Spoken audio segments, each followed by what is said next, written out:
Warahmatullahi wabarakatuhu. Welcome to class 8 students. Today we'll be learning a lesson based on a woman's life. And it is a lesson which is written by her, which is called as autobiography. The word auto stands for self and biography is writing about one life. So for example, you are told to write about your friend's life. So what is that called as? That is called as biography because you are writing it on behalf of your friend. But if you write about yourself, giving a detailed picture about your workplace and what you've done, your career options, how was your career and where did you work, about your family, that is called as an autobiography. So, let's start with olden days. Let's go back to the olden days. Now imagine you are in the olden days and now there is no doctor in your village. What will you do? You've got cough and you're not able to sleep properly at night. What is the first thing you do? You'll tell your mother and your mother will give you some whatever medicine which is available at home and she'll promise you telling that we'll go to the hospital tomorrow. But unfortunately what happens? There's no doctor. What do you have to do? That is the place where you realize, right, even I have to study, I'll also become a doctor because there's no doctor in my village. So here also, there is a story which is written by Anandi by herself. She is told about the humiliation, she's spoken about the Indian society where she's telling how they treated women and how women was considered to be a part of house, not the part of world. See, for example, olden days people believed it is only the boy who has all the rights. Even during the period of Rani Lakshmi Bai, there was this new policy called as Doctrine of Lapse, which told that only if a king and queen had a male child, then they would get the king. They can rule that child can rule the kingdom. If it was a girl, no such policy was applied for a girl or on the kingdom. But do you think now do we have all those policies? No, we all are very lucky. And we have come to such a stage also that we've seen a woman president presiding over our country, India. That's such a proud moment. Don't you get a good feel?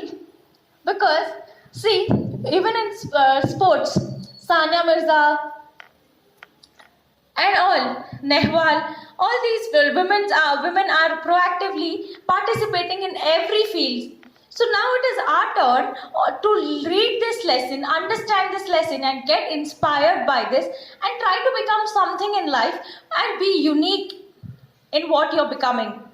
So let's start the lesson. An autobiography is the story of a person's life written by the person himself, while a biography is the story of a person's life written by somebody else. Understood? Yes, good. I was born on 31st March 1865 as Yamuna Joshi in Kalyan, a small town near Mumbai. My family used to be the landlords in the town but had lost their riches. When I was 9 years old, I was married and my name was changed to Anandi. When you were 9 years old, you were in fourth standard, right? What do you know when you are in fourth standard? Only eat, fight with your friends, siblings, and you were pampered and showered a lot of love. And look at this lady, Anandi Bai. She's telling when she was 9 years old, she got married. So it's basically about child marriage. I hope you all know that you are not supposed, there's a right telling that you need to cross the age of 18 to attain the right to marriage. But those days, it was child marriage. When they were small only, they would get them married.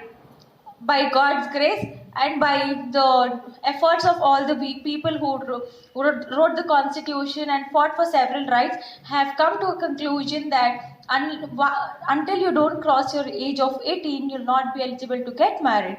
So she's telling, the I stands here for Anandi Bai.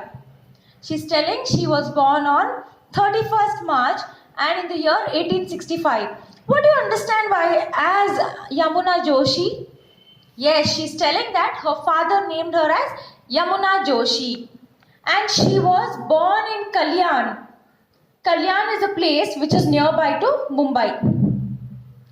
And she's also explaining about her family's background. She's telling that her family was a landlord. This means her father had many agricultural fields, but due to certain circumstances, her father lost all the fields. And finally, when she turned to the age of 9, her father got her married to Gopal Rao. Let's see what happened now. Before my marriage, I could barely read Marathi. Education of girls was not common then. But my husband, Gopal Rao, was an ardent supporter of widow remarriage and women's education. So here she is telling about her husband. So Anandibai's husband is Gopal Rao. And olden days, let's get ourselves flashing back to those olden rules. See, it was considered that when a husband passes away, the wife had to go and die along with the husband, which is called a Sati and Johar system. I hope you learnt in history that if a husband is burnt at his funeral, wife has to go sit on the pyre, right? But now there's nothing as such. But when Anandibai got married to Gopal Rao, it was a very different scenario with her. That was see, every man thinks, olden day people, usually, especially those men, they considered that women are only supposed to cook, do household work. They cannot study, they cannot do any other things. But here, Gopal Rao was a person who always supported a women education. This means he wanted every woman, every female, that is female gender, has to get education. They have to go to school, they need to study, they need to become something. And moreover, he supported widow remarriage. That was, as I told you, Sati and Johar system. When a husband dies, a wife also has to go die along with him. But no, he told that if a husband passes away, the woman has another right to marry again. She can do a remarriage. So this was her husband's actual nature. He was an ardent supporter. He strictly supported women's education and widow remarriage. After our marriage, he started teaching me. Isn't it interesting? Since Anandibai couldn't study well, and you know Maharashtra is a state where they speak Marathi. So Anandibai could hardly speak in the sense she had too many difficulties in reading and writing Marathi. But Gopal Rao, he taught Anandibai to read and write. This was very difficult. In those days, a husband didn't even speak directly to his wife in front of others. In the beginning, my husband tried to enroll me in the missionary schools, but that did not work out. We had to move from Kalyan to Alibag to Kolhapur and finally to Calcutta, where he was left free to teach me. Here she is telling that, olden days, in this lesson, we mostly learn about olden days policies. We learn about how people were in olden days. See, as we have certain rituals, we have school rules and regulations, right? School uniform has to be worn, you have to wear. If not, you will be getting a remark, right? But in olden days, there was also a rule that a husband and wife never spoke in front of others. So, Anandibai is telling, when this was the situation, it was Gopal Rao who took an initiative. He himself taught me how to read and write. And when she was studying well, he realized that she can go to school. Yes, why can't she join school now? She's just 9 years old. So she's she's capable of going to school. She can acquire her knowledge. So finally what her husband does was, he wanted to get her admitted to some missionary school. But unfortunately, that was not done the way he wanted. Because he was also a person who was assigned with many works. He didn't get time to teach. See, when you go to home after the school, the very first thing you do is you'll sit, relax, have your snacks or lunch, whatever, and then you run to tuitions. Why do you do that? Yes, because we find that our mothers are engaged in household works and we do not want to go and disturb them. So that's the reason we prefer going to tuitions, right? So here, the same thing happened. Gopal Rao didn't have time. So what he did was, he wanted to teach his wife. Even he was a determined person. So that is the reason what he did. He shifted from Kalyan. From Kalyan, first they went to Alibagh. These are the places where they travelled.